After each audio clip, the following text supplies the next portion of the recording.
میں تنہا اور اکیلا کبھی نہ کر سکتا تھا. میرا ایمان ہے کہ یہ رسول خدا کی روحانی فیض ہے کہ پاکستان وجود میں آیا، اور اب یہ پاکستانیوں کا فرض ہے. Duty bound the Pakistanis are. Quaid Azam کہہ رہے ہیں کہ اب یہ پاکستانیوں کا فرض ہے کہ وہ اسے خلافت راشدہ کا نمونہ بنائیں تاکہ خدا اپنا وعدہ پورا کرے اور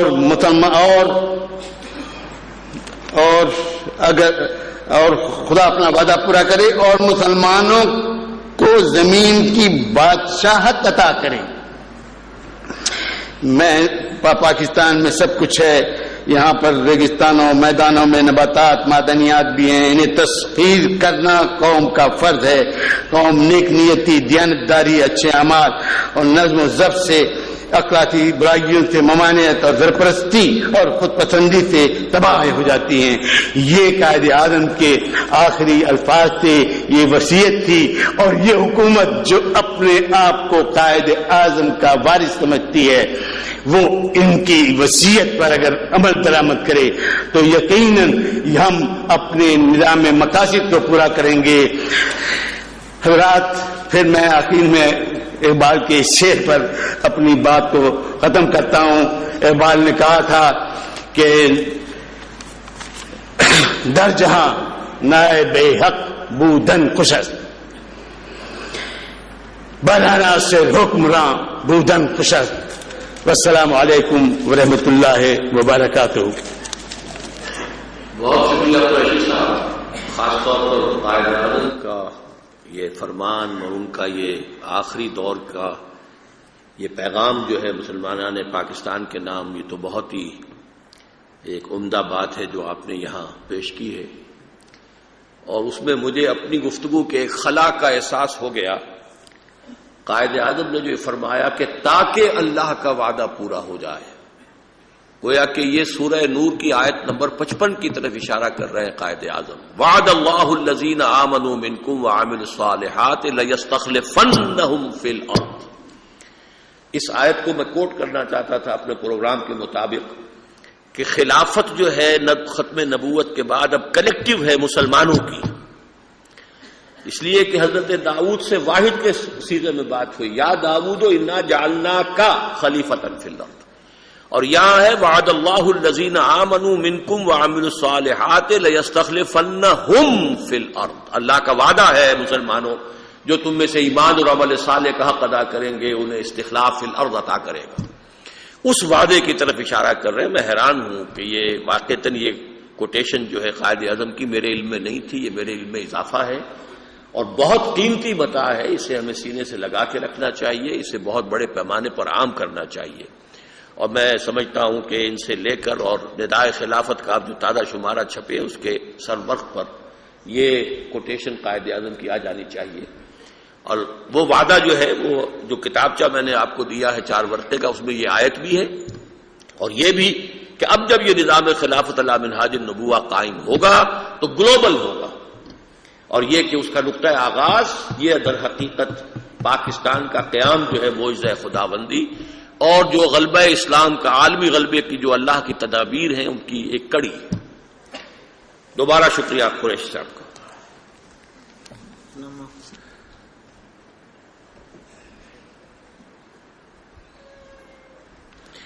ایک صاحب نے سوال کیا ہے، یہ روزنامہ دن کے رپورٹر ہیں یہاں، آپ کی جماعت تنظیم اسلامی نظام خلافت کے نفاذ کے لیے قوت پر دباؤ ڈالنے کے کیا اقدامات کر رہی ہے؟ تھوڑی سی وضاحت یہ کہ کیا آپ اپنے مقاصد حاصل کرنے کے لیے تحریک شروع کرنے کا ارادہ رکھتے ہیں؟ اصل میں جو بات میں نے عرض کی تھی وہ یہ ہے کہ جب تک ہمارے پاس اتنی طاقت نہ ہو اور ان لوگوں کی طاقت کہ جو اپنی ذات اور اپنے گھر میں اسلام قائم کر چکے ہوں اور پھر وہ ایک امیر سے اطاعت کی بیعت کر کے یہ تعداد اتنی معتدل نہ ہو کہ چیلنج کیا جا سکے موجودہ نظام کو، اس وقت تک ہم صرف نہیں عن المنکر امر بالمعروف باللسان کریں گے، زبان سے، کہیں گے، مظاہرے بھی کریں گے تو یہ کہ خدا کے لیے باز آ جاؤ، خدا کے لیے یہ دستور میں ترمیم کرو، خدا کے لیے یہ سودی نظام ختم کرو. لیکن یہ کہ جس کو تحریک کہا جاتا ہے، جو کہ پھر ایک دھمکی کے ساتھ شروع ہوتی ہے کہ یہ کرو ورنہ، وہ ورنہ کا مرحلہ جو ہے وہ اس وقت آئے گا جبکہ ہمارے پاس وہ معتدل طاقت موجود ہوگی. ابھی اس کے لیے ہمارے پاس کوئی پروگرام نہیں. ٹھیک ہے، چلیے. اب میں دعوت دے رہا ہوں معروف وکیل اور تحریک خلافت پاکستان کے رکن سید معین الدین شاہ صاحب کو کہ وہ تشریف لائیں اور اپنے خیالات کا اظہار فرمائیں.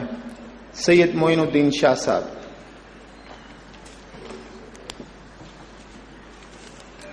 جناب صدر، معزز حاضرین، السلام علیکم.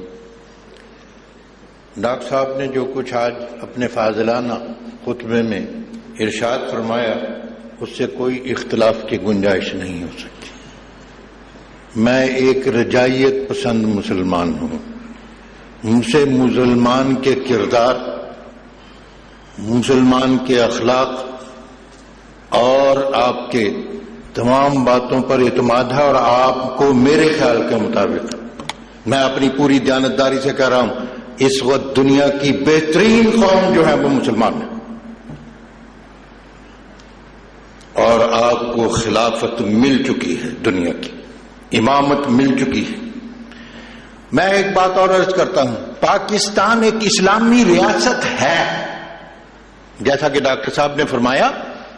نفی میں بات کہی لیکن اثبات ہے، یہ معروف ہے کہ یہاں قرآن اور سنت کے خلاف، فقہ حنفی کے خلاف نہیں، فقہ جعفریہ کے خلاف نہیں، کسی اور فقہ کے خلاف نہیں، قرآن اور سنت کے خلاف کوئی قانون نہیں بن سکتا.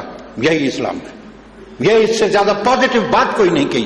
اسلامی نظری طور پر، جیسا کہ ڈاکٹر صاحب نے فرمایا، نظری طور پر پاکستان دنیا کی واحد اسلامی ریاست ہے. اس میں خلافت آنا زیادہ دور کی بات نہیں. It is only a system of a government. یہ طریقے حکومت ہے، یہ انداز حکومت ہے، یہ آ سکتا ہے، کوئی دور کی بات نہیں. اور ڈاکٹر صاحب جو جدوجہد کر رہے ہیں اس میں اتنی زیادہ دیر نہیں ہوئی. کسی صاحب کا سوال تھا، مایوسی کی بات تھی. کوئی مایوسی کی بات نہیں صاحب. یہاں تو قوموں کی زندگی میں 50 سال کوئی حیثیت نہیں رکھتے. آپ ایک بات دیکھیے، زمانے کی رو دیکھیے کیسے جا رہی ہے. اللہ تعالیٰ کے فضل سے خدا آپ کے ساتھ ہے. 1947 میں پاکستان اللہ کے نام پر بنتا ہے. اس وقت صرف آپ کے علاوہ 3 آپ کی طرح نیم آزاد ملک تھے، افغانستان، سعودی عربیہ اور ترکی. آج آپ کے 60 انڈیپینڈنٹ ملک ہیں. یہ آپ کی ترقی کا ثبوت ہے یا تنزلی کا ثبوت ہے؟ تھوڑے سے کردار چھوڑ دیجئے، انڈیویجول کردار خراب رہا کرتے ہیں. آہستہ آہستہ حادثات سے کردار درست ہوتے ہیں. میں آپ کو بتاؤں، رسول تو اب نہیں آئے گا. تبلیغ سے کوئی اتنی بڑی شخصیت نہیں ہے جو آپ کے کردار کو اصلاح کر دے. آپ حادثات سے، مشکلات سے، تباہیوں سے، بربادیوں سے اخلاق سیکھیں گے اور آپ میں جرأت پیدا ہوگی، انسانیت پیدا ہوگی، دیانت پیدا ہوگی. تو آپ یہ خیال نہ کیجئے کہ یہ ہوگا. چند چیزیں میں زیادہ نہیں عرض کرنا چاہتا، اپنا ذاتی کوئی تجزیہ نہیں دینا چاہتا. 2-1 چیزیں عرض کروں گا جو کہ ڈاکٹر فرمایا. اسلامی نقطہ نگاہ سے اسلامی سسٹم آف گورنمنٹ جو ہے یہ وحدانی گورنمنٹ ہے، یہ وحدانی طرز حکومت ہے. فیڈرل قطع نہیں، بالکل نہیں. اس کے مزاج سے کوئی لگا نہیں. فیڈرل غلط نہیں ہے، حرام نہیں ہے، غیر قانونی نہیں ہے، قطع نہیں. لیکن اسلام کے مزاج سے کوئی لگا نہیں، کہتے اس سے کوئی تعلق نہیں اسلام کے مزاج سے. دوسری بات جناب والا، اسلام کا مزاج میں اقتدار کی دوئی نہیں ہے، اقتدار کی تقسیم نہیں ہے. ان میں خلیفہ he had of the state ہوتا ہے اور خلیفہ he had of the government ہوتا ہے. اور جب تک آپ یہ نہیں کریں گے آپ کو مصیبتوں میں مبتلا رہیں گے، اور ہیں آپ کو تو مصیبتیں یہی ہیں، اقتدار کی تقسیم کی مصیبتیں ہیں. وہ فردر تقسیم سے تقسیم ہوتا جاتا ہے. اس کو آپ اگر وحدانی طرز حکومت آ جائے تو یہ بہترین چیز ہے، یہی درست ہے. اگر آپ ایک نیشن ہے، ایک ملت ہے، ایک خدا کو ماننے والے ہیں، ایک رسول کو ماننے والے ہیں، ایک قرآن پہ چلنے والے ہیں، آپ کی ہر چیز ایک ہے، تو آپ یہ چھوٹے چھوٹے انتظامی امور ختم بنا لیجئے. آپ